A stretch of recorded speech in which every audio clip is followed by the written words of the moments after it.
Hello students, welcome to the session of HR board. My name is Nandini Shukla and I teach you UGC NET paper 2 that is labor welfare. Subject code is 55.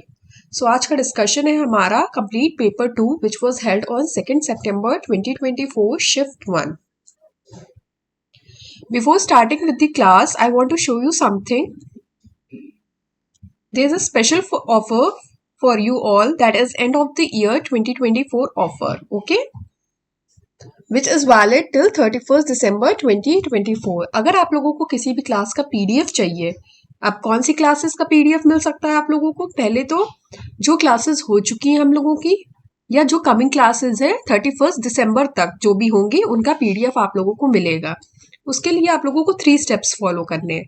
सबसे पहले तो है आप लोगों को subscribe करना है channel को HR बोर्ड, जो कि बहुत इंपॉर्टेंट है.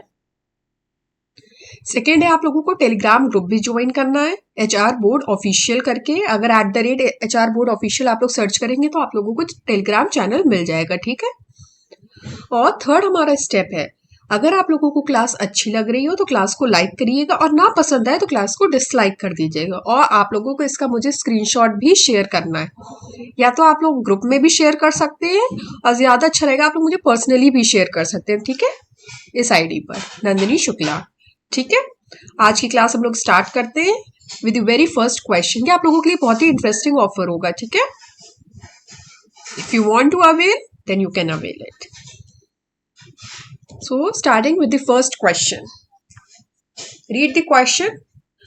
Under the provisions of the Interstate Migrant Workmen Regulation of Employment and Condition of Service Act 1979, other facilities to be provided to the migrant workman by his employer includes. ये हमारा question है interstate migrant workman act 1979. Year भी आप लोगों को याद रखना बहुत ही इंपॉर्टेंट है, ठीक है, क्योंकि मैच द फॉलोइंग क्वेश्चन में आ जाते हैं. एक तरफ एक्ट्स आ जाते हैं, एक तरफ उनका एस्टैब्लिशमेंट ईयर आ जाता है, कब वो एक्ट फोर्स में आया था या कब, ठीक है. तो आप लोगों को ईयर्स भी बहुत इंपॉर्टेंट है याद. तो इसमें बताइए कौन कौन सी facilities to be provided to the work migrant workman by his employer.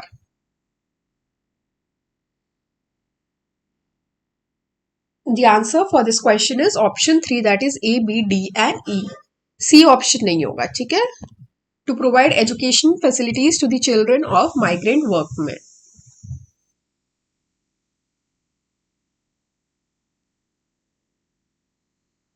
Next question is, the 5S technique is mainly associated with which of the following? 5S technique से associated है quality control, compensation management, performance appraisal या shop floor housekeeping. The answer is shop floor housekeeping.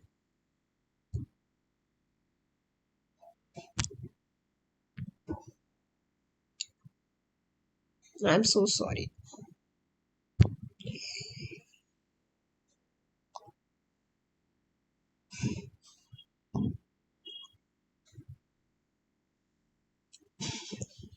Next question is, which among the following are process of staffing? इनमें से कौन सा process staffing है? Division of activities, man power planning, selection, training and development या defining authority and responsibility. Defining authority and responsibility process of organisation में आ जाएगा, ठीक है, ऑर्गेनाइजिंग में. सो ये तो हमारा नहीं होगा. सो ई ऑप्शन आप लोग एलिमिनेट कर सकते हैं जिसमें भी ई आ रहे हैं. देन डिवीजन ऑफ एक्टिविटीज, ये भी हमारा ऑर्गेनाइजिंग के स्टेप्स में आ जाएगा, ठीक है, प्रोसेस में. तो हम लोग ए ऑप्शन भी एलिमिनेट कर सकते हैं. इससे हमारा ऑप्शन हो जाएगा 3, that is B, C and D. आप लोग ट्राई किया करिए, ऑप्शंस को एलिमिनेट करिए, ठीक है. तो आप लोग आंसर्स बहुत ही जल्दी फाइंड आउट कर लेंगे without wasting much time. Next question is, which of the following organizations are autonomous organization under Ministry of Labor? इनमें से कौन सा autonomous organization है under Ministry of Labor?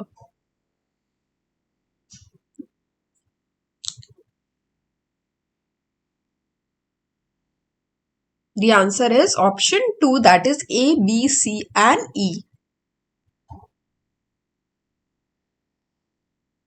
that is Employees State Insurance Corporation, Employees Provident Fund Organization, Dattopant Tengri Board for Workers Education and Development, and VV Giri National Labour Institute.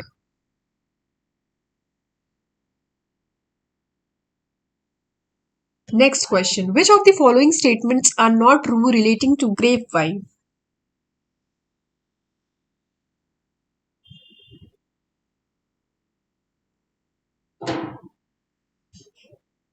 The answer for the 55 question is option 3, that is A and D only. A and D. These are not true relating to grapevine. Information usually travels relatively more slow through grapevine. ऐसा नहीं होता है, fast होता है through grapevine के through. Okay. And the number of people who serve as actual links in the grapevine are generally large. No, the number of people who serve as actual links are generally small. ठीक है. Match the following. Most repeatedly asked question है ये. ठीक है, तो ये हर बार exam में आता है इस टाइप के question. Committees, workers participation in safety management, state advisory board and technical advisory committee. इनको मैच करिए उनके एक्ट्स में, कौन से एक्ट्स में ये डिफाइन है.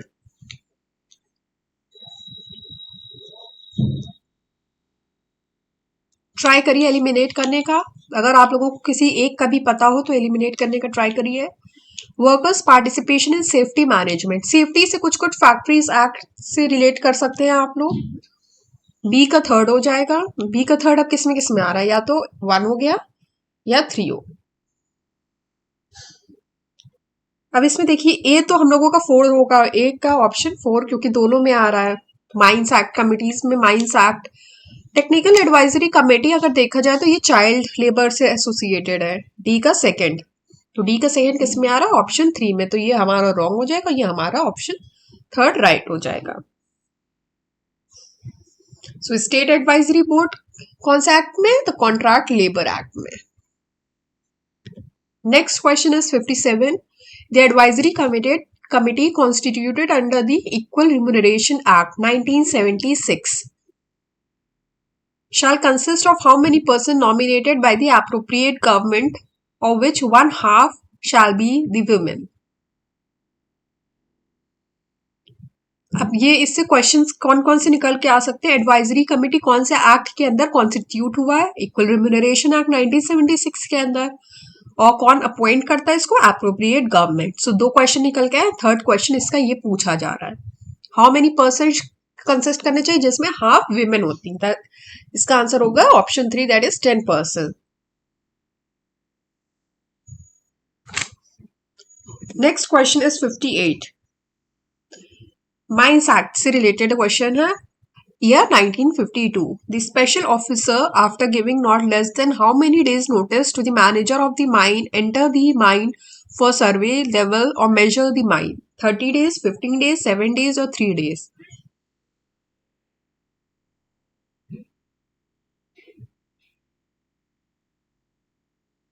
Special officer after giving not less than how many days notice, उसको कितने दिन का नोटिस देना चाहिए, 3 days. Okay, option 4. Next question is match the following. Question again very repeatedly asked question है ये भी. एक तरफ है हमारी थ्योरीज ऑफ मोटिवेशन, एक तरफ है हमारे प्रोपोगेटर्स, उसके प्रोपाउंडर्स जिनको कह सकते हैं. मैंने प्रीवियसली क्लास में ये सब डिस्कस किए हैं. सो देखिए उससे रिलेटेड क्वेश्चन भी है आप लोगों के पास, तो इसी बार पूछा गया है. सो बहुत ही इंपॉर्टेंट है, आप लोग वो जाके वीडियोस देख लीजिए. ठीक है, थ्योरीज और उनके प्रोपाउंडर्स की. Equity theory, ERG theory, achievement theory and expectancy theory. किसी एक का पता है आप लोगों को तो आप लोग आंसर कर सकते हैं.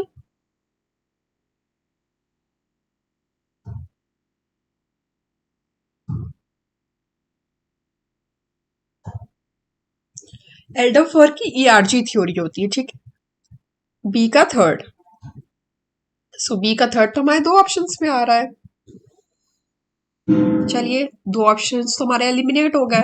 अब बताइए, expectancy theory Victor Vroom, equity theory Adams, achievement theory McClelland. Very easy. So हमारा 59 को हो जाएगा option 2।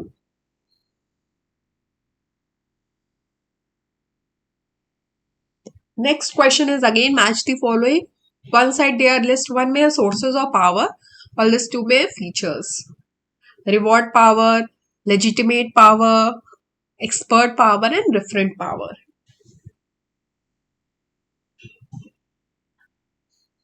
Reward power should be related to rewards. So reward देखिए आ रहा है ऑप्शन 4 में। So हमारा ऑटोमेटिकली ऑप्शन 4 देखिए ए का 4th। कोई ज्यादा दिमाग लगाने की जरूरत ही नहीं है। 1 सेकेंड में ये क्वेश्चन सॉल्व हो गया आप लोगों के लिए। तो 60 का हमारा ऑप्शन 4 हो जाए। फिर भी अगर कोई और ऑप्शन फ्रेम होके आ जाएगा तो लेजिटिमेट पावर किससे रिलेटेड है? किसी फॉर्मल पोजीशन से। सो हमारा बी का हो जाएगा 3rd। ठीक है। एक्सपर्ट पावर हो गया हमारा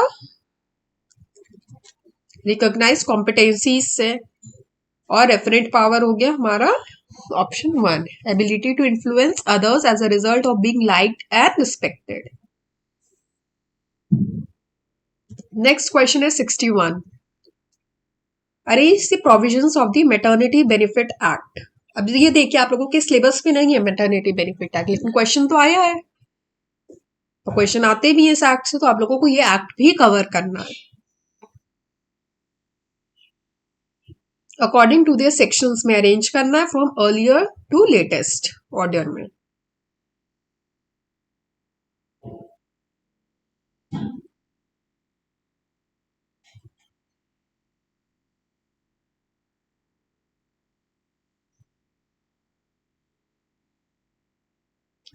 । 61 का हमारा ऑप्शन है ऑप्शन 2।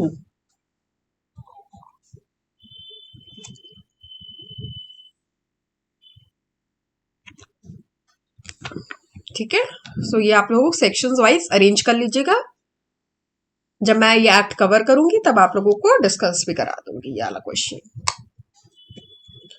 नेक्स्ट है which among the following are classical theories of wages. अब इनमें से कौन कौन सी क्लासिकल थ्योरीज है वेजेस की?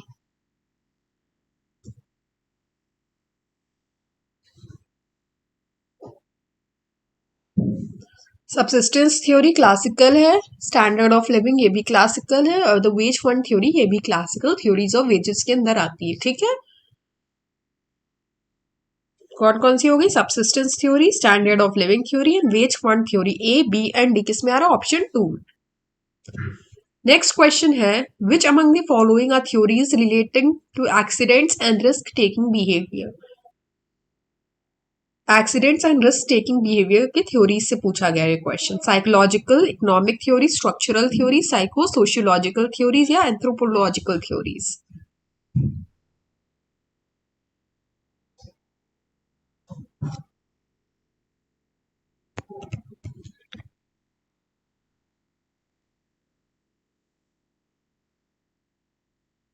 इसका हमारा आंसर है option 3, that is A, C and D. That is psychological theories, structural theories and psycho-sociological theories comes under the theories of accidents and risk-taking behavior.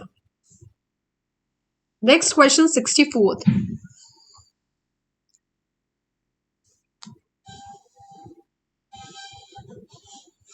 The process of identifying and uncovering of candidates through a proactive recruitment technique is known as.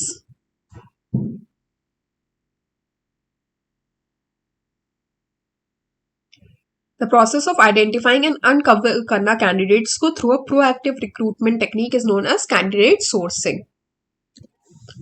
Next question is match the following question. एक तरफ strikes है, एक तरफ उनकी meanings है। Lightning strike, घेराव, picketing and stay in strike.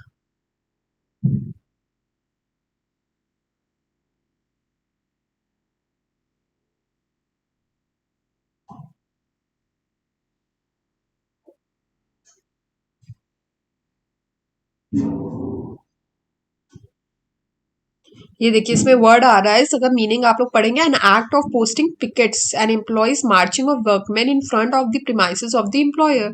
So pickets मतलब picketing से रिलेटेड होगा, तो सी का हमारा ऑप्शन 3rd होगा। तो सी का 3rd एक ही ऑप्शन में आ रहा है, that is option 2। So eliminate हो गया इससे हमारा।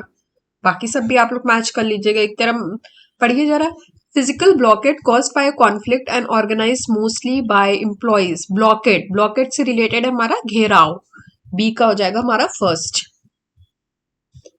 ए का हो जाएगा हमारा second, strike suddenly announce without proper notice. इसको हम लोग वाइल्ड कैट स्ट्राइक भी कहते हैं, लाइटनिंग स्ट्राइक या वाइल्ड कैट स्ट्राइक, जिसमें प्रॉपर नोटिस नहीं दी जाती, without giving any proper notice. Stay in strike का ये हो जाएगा, ठीक है। Next is arrange the following provisions of Industrial Dispute Act in ascending order in accordance with their years of enactment and amendment।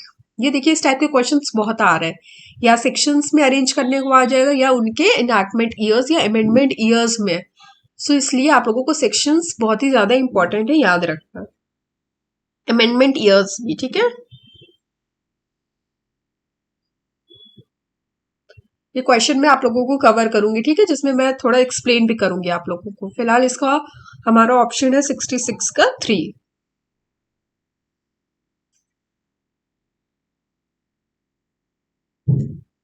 Next question is, in which of the following stages an expatriate suffers from the phenomena of cultural shock? कौन से stage में expatriate suffer करता है cultural shock?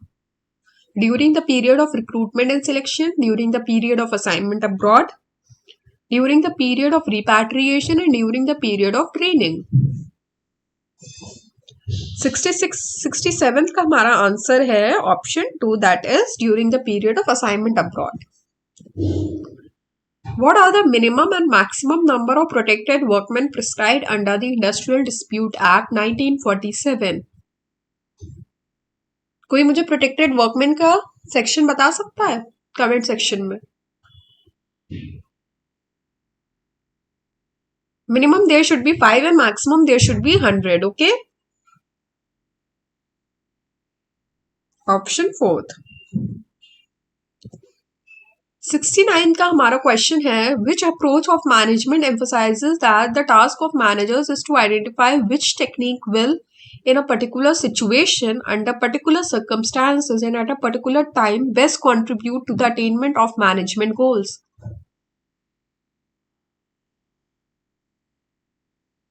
Hint आप लोगों को question में ही दी गई, अगर आप लोग क्वेश्चन को कायदे से रीड आउट करेंगे तो आप लोग आंसर को फाइंड आउट कर सकते हैं। पर्टिकुलर सिचुएशन पूछी गई है तो कंटिजेंसी अप्रोच होगा, which is also known as situational approach. Match the following question से, एक तरफ हमारे एक्ट्स हैं, एक तरफ उनके अंडरलाइन प्रिंसिपल्स हैं। फैक्ट्रीज एक्ट क्या करता है, क्या उसका प्रिंसिपल है? To promote social justice, to promote welfare and protect from exploitation, to regulate the relation and to promote the social security। To regulate the relation, relation की अगर बात होती है वो तो हमारा industrial employment standing orders act में आता है, या इंडस्ट्रियल डिस्प्यूट एक्ट में आता है, या ट्रेड यूनियन एक्ट में आता है, ठीक है, जो कि हमारा होता है रेगुलेटिव लेजिस्लेशंस के अंदर आते हैं। सो हमारा डी का हो जाएगा हमारा सेकंड। अब डी का सेकंड किस में आ रहा है? एक ही में आ रहा है, देखिए एलिमिनेट हो गया ऑटोमेटिकली, 1 सेकंड लगा बस। बाकी भी देख लेते हैं। अगर हमारा to promote the welfare and protect from exploitation, protect from exploitation मतलब प्रोटेक्टिव लेजिस्लेशन हो गया हमारा, तो फैक्ट्रीज एक्ट हो गया। इक्वल रिम्यूनरेशन एक्ट हमारा सोशल जस्टिस से रिलेटेड है, और हमारा एम्प्लॉयज प्रोविडेंट फंड एक्ट जो हमारा है वो सोशल सिक्योरिटी से रिलेटेड है। नेक्स्ट क्वेश्चन है अथॉरिटीज और उनके acts. Advisory committee, controlling authority, advisory board and central board.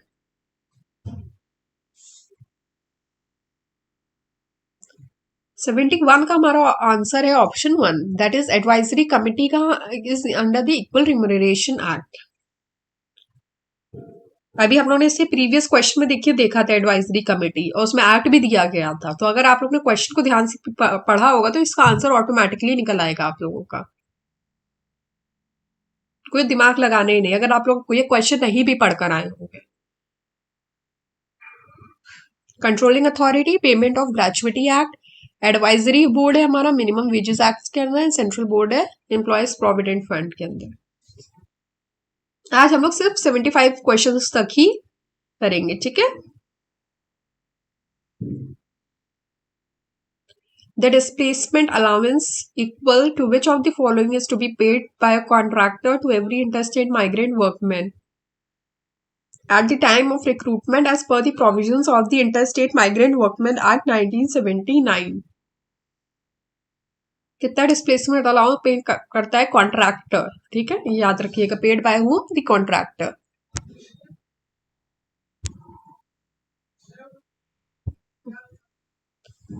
72 का हमारा ऑप्शन है option 3, that is 50% of monthly wages.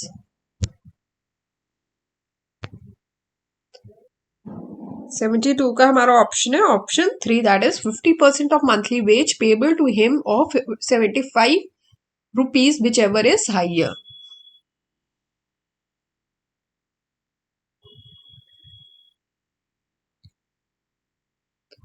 $50% of monthly wage payable to him or 75 rupees, whichever is higher. Next question is 5 stages in personality development की which was given by Sigmund Freud, starting from earliest to latest में arrange करना है.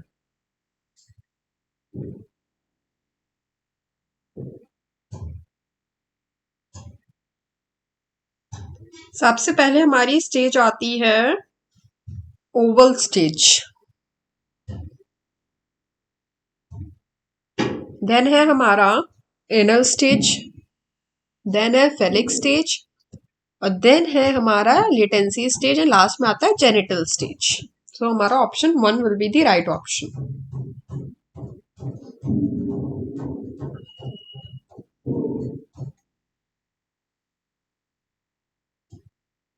C, D, A, E, P.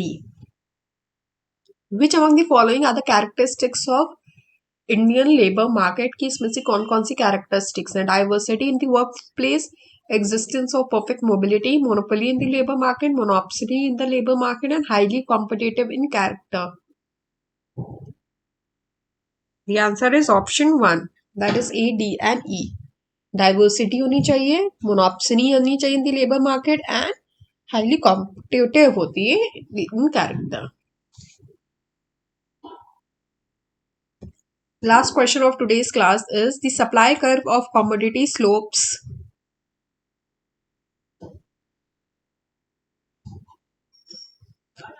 upward in the right, that is option 1. इसके आगे के question हम लोग अब कल डिस्कस करेंगे, ठीक है.